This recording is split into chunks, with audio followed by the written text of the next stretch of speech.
नमस्कार, भारत होम्योपैथी के YouTube channel पर आपका स्वागत है। और आज इस वीडियो में हम बात करेंगे best diet for vitiligo patient. ये एक ऐसा सवाल है जो ऑलमोस्ट सभी विटिलिगो के पेशेंट हमारे कमेंट सेक्शन में हमसे पूछते हैं, और साथ ही जो पेशेंट्स हमारे OPD में डॉक्टर से विजिट करते हैं उनका भी यही सवाल रहता है कि सर हमें ये बताइए कि हम विटिलिगो को कैसे ठीक कर सकते हैं एक अच्छी डाइट की मदद से। लेकिन इससे पहले एक सवाल ये भी खड़ा होता है, क्या डाइट आपकी रिकवरी में कुछ वेटेज रखती भी है या नहीं। तो मैं आपको बता दूं, आपकी डाइट आपकी रिकवरी में लगभग 20 से 30% हिस्सा रखती है अगर आप विटिलिगो के पेशेंट हैं, यानी सफ़ेद दाग के पेशेंट। आप इसको इस तरीके से समझिए, कुछ डॉक्टर आपको ये बोलते हैं कि आपकी डाइट का इतना बड़ा रोल नहीं होता, लेकिन मैं आपको एक बात बताता हूँ जिसको आप खुद भी समझेंगे। जब आपके मेलेनिन का प्रोडक्शन कम हो रहा है, क्योंकि विटिलिगो एक ऑटो इम्यून डिसऑर्डर है जिसमें आपका इम्यूनिटी सिस्टम ही हाइपर एक्टिव होकर आपकी बॉडी के मेलानोसाइट सेल्स को डैमेज पहुंचाता है, जो कि आपकी जो स्किन का कलर है मेलेनिन का प्रोडक्शन करती हैं, जिसकी वजह से आपकी स्किन का कलर जो भी है उस कलर में आप अपनी स्किन को देख पाते हैं। जब मेलानोसाइट सेल्स को डैमेज पहुंचाया जाता है आपके इम्यूनिटी सिस्टम की तरफ से, तो क्या होता है, आपके शरीर में मेलेनिन का प्रोडक्शन कम होता है। और ऐसे में जब आप अपनी डाइट में कुछ ऐसी चीज़ों को ऐड ऑन कर लें जिनकी मदद से आपका मेलेनिन का प्रोडक्शन बढ़ेगा, तो क्या आपको नहीं लगता कि आपको रिकवरी में थोड़ा जल्दी फ़ायदा देखने को मिलेगा। हाँ, आपको फ़ायदा देखने को मिलेगा, लेकिन इसके साथ साथ आपको उन चीज़ों का भी खास ध्यान रखना होता है जो आपके मेलेनिन के प्रोडक्शन को डिस्ट्रॉय कर रही होती हैं। तो इस वीडियो में मैं आपको वो सारी चीज़ें भी बताऊंगा जो आपको अवॉइड करनी है, और साथ ही वो चीज़ें भी बताऊंगा जो आपको खानी है। तो सबसे पहले बात कर लेते हैं विटिलिगो पेशेंट्स के लीवर की कंडीशन की। हमने देखा है ऑलमोस्ट जो भी विटिलिगो के पेशेंट होते हैं उनमें से कई पेशेंट्स के लीवर में कुछ ना कुछ दिक्कत बनी होती है। तो इस वजह से आपको ऐसे खाने अवॉइड करने होते हैं जो आपके लीवर पे बहुत ज़्यादा एक्सेसिव अमाउंट में डैमेज पहुंचाएं। जैसे कि अगर आप अल्कोहल का कंजप्शन करते हैं तो आपको अल्कोहल का कंजप्शन नहीं करना है।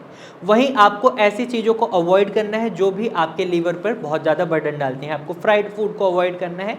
हाँ, ये बात ज़रूर है कि आपको इनको बहुत ज़्यादा भी अवॉइड नहीं करना और ना ही इनको एक्सेसिव अमाउंट में खाना। आप वीक में एक बार अगर फ्राइड फूड खा रहे हैं तो इट्स ओके, फाइन है, लेकिन अगर आप वीक में डेली बेसिस पर फ्राइड फूड खा रहे हैं तो ये गलत है, ये आपके विटिलिगो को बढ़ाएगा। वहीं आपको नॉन वेज डाइट को भी इसी वजह से अवॉइड करना होगा क्योंकि ये आपके लीवर पर भी बर्डन डालती है। जैसे कि आपकी नॉन वेज डाइट में आप चिकन, रेड मीट या मटन खाना पसंद करते हैं, इवन आप फिश खाना पसंद करते हैं। फिश में आपको ओमेगा 3 तो मिलता है जो आपके विटिलिगो को ठीक करने में आपकी मदद करेगा, तो आप इसको लिमिटेड अमाउंट में खा सकते हैं फिश को। लेकिन वहीं आपका चिकन, मटन और रेड मीट, इनके अंदर टॉक्सिन्स की अमाउंट भी बहुत ज़्यादा होती है और साथ ही साथ ये ईजी टू डाइजेस्ट नहीं होते। विटिलिगो पेशेंट में हमें एक प्रॉब्लम और देखने को मिलती है कॉन्स्टिपेशन की। और मैं आपको बता दूं, अगर विटिलिगो किसी बच्चे को होता है तो इसको बहुत जल्दी रिकवर कर लिया जाता है, इसके रिजल्ट्स आपको बहुत जल्दी देखने को मिलते हैं। वहीं अगर विटिलिगो की शुरुआत हुई होती है तो इसको भी रिवर्स करा जा सकता है और इसमें भी आपको बहुत जल्दी रिकवरी देखने को मिलती है। लेकिन अगर विटिलिगो बहुत ज़्यादा फैल चुका है तो इन केसेस में रिकवरी बहुत ही ज़्यादा स्लो हो जाती है। पेशेंट एक तरीके से उम्मीद छोड़ देते हैं। लेकिन अगर पेशेंट कंटिन्यूटी में मेडिकल ट्रीटमेंट को कंटिन्यू रखें तो हो सकता है उनका विटिलिगो ठीक हो जाए। इसमें 1 साल भी लग सकता है, 2 साल भी लग सकते हैं। ये पेशेंस लेवल हर पेशेंट में हमें देखने को नहीं मिलता, और ऐसा स्वाभाविक भी है क्योंकि इतनी लंबे टाइम के बाद पेशेंट जनरली इस चीज़ को एक्सेप्ट कर लेते हैं और एक्सेप्ट करना भी अच्छा मानते हैं, क्योंकि अगर आप स्ट्रेस लेंगे, इसको अवॉइड करेंगे तो इसकी वजह से भी आपका विटिलिगो बढ़ेगा। खैर, बात करते हैं डाइट की कि डाइट में विटिलिगो पेशेंट्स को क्या ऐड ऑन करना चाहिए। तो मैं आपको बता दूं, ऐसी चीज़ें आपको ऐड ऑन करनी है जो आपकी बॉडी में मेलेनिन के प्रोडक्शन को बढ़ाएं। अब मेलेनिन के प्रोडक्शन को बढ़ाने के लिए मैं आपको बता दूं, ओमेगा 3 फैटी एसिड फूड्स और साथ ही आपकी विटामिन B12 और आयरन रिच फूड, जब आप इन चीज़ों को अपनी डाइट में इंक्लूड करते हैं तो ये आपकी बॉडी में मेलेनिन के प्रोडक्शन को बढ़ाती हैं। वहीं साथ ही आपको फाइबर रिच फूड खाना है क्योंकि आपको कॉन्स्टिपेशन से बचना है ताकि आपकी बॉडी में टॉक्सिन्स की अमाउंट ना बढ़े। वहीं आपको एंटीऑक्सीडेंट फूड्स और विटामिन C रिच फूड्स को खाना है क्योंकि ये भी आपकी विटिलिगो को रिकवर करने में मदद करते हैं, ये भी मेलेनिन के प्रोडक्शन को बढ़ाते हैं। वहीं विटिलिगो पेशेंट में हमें एक चीज़ और देखने को मिलती है कि उनका हीमोग्लोबिन लेवल बहुत कम होता है। और जब भी किसी भी व्यक्ति का हीमोग्लोबिन लेवल कम होता है तो ऐसे में उनका विटिलिगो से ठीक हो पाना बहुत मुश्किल हो जाता है। इसका एक बड़ा कारण ये है, जब भी किसी व्यक्ति को विटिलिगो होता है या किसी भी तरीके की कोई बीमारी होती है और पेशेंट का हीमोग्लोबिन लेवल कम है, तो इसका मतलब ये है उनकी बॉडी में ब्लड की कमी है, और जब ब्लड की कमी है तो आपकी बॉडी में न्यूट्रिएंट्स की कमी खुद हो जाती है, क्योंकि आपकी पूरी बॉडी तक न्यूट्रिएंट्स कौन पहुंचाता है? आपका ब्लड ही फ्लो करके पहुंचाता है।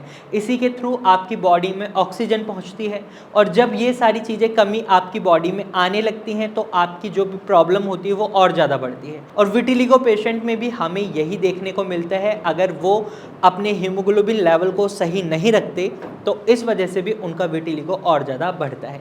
अब हीमोग्लोबिन सही रखने के लिए उनको आयरन रिच फूड खाने हैं, क्योंकि आयरन की मदद से उनकी बॉडी में हीमोग्लोबिन लेवल ठीक होगा। विटामिन B12 रिच फूड खाने हैं, प्रोटीन खाने हैं। अब प्रोटीन के लिए आप क्या, एनिमल प्रोटीन तो आप खा नहीं सकते, लेकिन आप प्लांट बेस्ड प्रोटीन खा सकते हैं। आप प्लांट बेस्ड प्रोटीन में किसी भी प्रकार की दाल खा सकते हैं, खासकर आप मूंग दाल खाएं, क्योंकि ये इजी टू डाइजेस्ट होती है और इसमें प्रोटीन की अमाउंट भी अच्छी खासी होती है, जो आपके लिए सही है।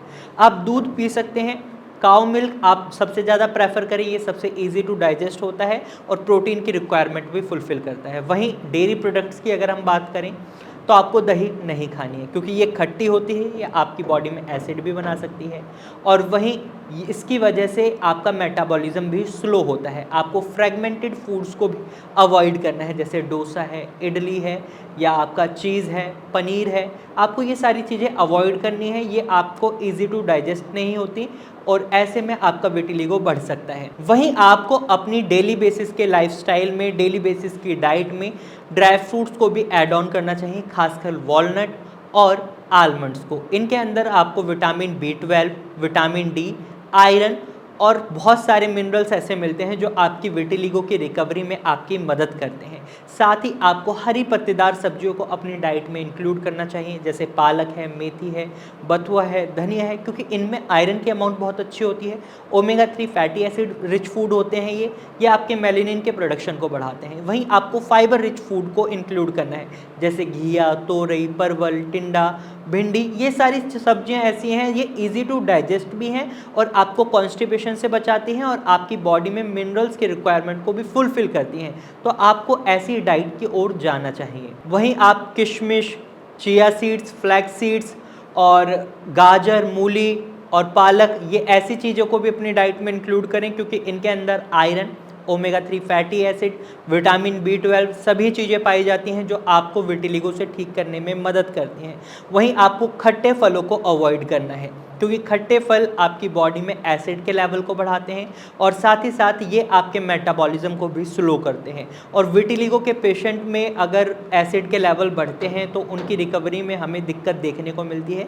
तो ऐसे में आपको इस चीज़ का खास ख्याल रखना है कि आपको खट्टे फलों को अवॉइड करना है, खासकर जब आप होम्योपैथिक ट्रीटमेंट ले रहे हैं। कुछ डॉक्टर आपको अवॉइड करने के लिए नहीं कहते, लेकिन हमारे यहाँ भारत होम्योपैथी में हम जनरली पेशेंट को इन चीज़ों को अवॉइड करने के लिए इसलिए कहते हैं क्योंकि ये उनके मेलानिन के प्रोडक्शन पर इफेक्ट डालती हैं, और जब मेलानिन के प्रोडक्शन पर इफेक्ट पड़ेगा तो क्या होगा, आपका विटिलिगो और ज़्यादा बढ़ेगा। इसीलिए हमारे डॉक्टर्स की टीम आपको खट्टे फलों को खाने के लिए मना करती है। अब फलों की बात कर रहे हैं तो आप कौन से फल खा सकते हैं? आप अनार खा सकते हैं, आप सेब खा सकते हैं, आप केला भी खा सकते हैं, लेकिन लिमिटेड अमाउंट में। अगर आपको कॉन्स्टिपेशन से रिलेटेड प्रॉब्लम है तो आप केले को कम मात्रा में खाएं, वरना आप केला खा सकते हैं, अमरूद खा सकते हैं, नाशपाती खा सकते हैं, पपीता और तरबूज भी खा सकते हैं। ये सभी फल आपके लिए अच्छे हैं, आप इनको सही मात्रा में खा सकते हैं। तो आज की वीडियो में मैंने आपको विटिलिगो के पेशेंट्स को एक ऐसी डाइट चार्ट बनाकर दे दिया है जिसकी मदद से आप अपनी डाइट में सभी चीज़ों को ऐड ऑन कर सकते हैं। वहीं अभी एक रोटी की बात रह गई थी कि आपको रोटी किसकी खानी चाहिए, तो आप वाइट फ्लोर यानी मैदा की रोटी नहीं खा सकते, आप आटे की रोटी खा सकते हैं। और कोशिश करें आप गेहूं के आटे की रोटी को भी अवॉइड करके बाजरे के आटे की रोटी, मक्का के आटे की रोटी, और साथ ही साथ आप मल्टीग्रेन आटे की रोटी भी खा सकते हैं, क्योंकि ये इजी टू डाइजेस्ट है। और साथ ही ये वाइट मैदा जो होती है ये स्टिकी होती है, आपकी इंटेस्टाइन में स्टिक कर जाती है, चिपक जाती है, जिसकी वजह से आपको कॉन्स्टिपेशन की दिक्कत हो सकती है। तो आप इससे बचने के लिए इस तरीके से अपने आटे में भी कुछ बदलाव कर सकते हैं। तो आज की वीडियो में सिर्फ इतना ही। मुझे उम्मीद है अगर आप विटिलिगो के पेशेंट हैं तो आपको समझ आ गया होगा कि किस तरीके से आप अपने विटिलिगो को रिकवर कर सकते हैं डाइट की मदद से। लेकिन आपको पता है विटिलिगो एक ऑटो इम्यून डिसऑर्डर है, तो इसमें आपको मेडिकल ट्रीटमेंट की भी उतनी ही रिक्वायरमेंट होती है जितनी कि आपको अपनी डाइट में बदलाव करने की।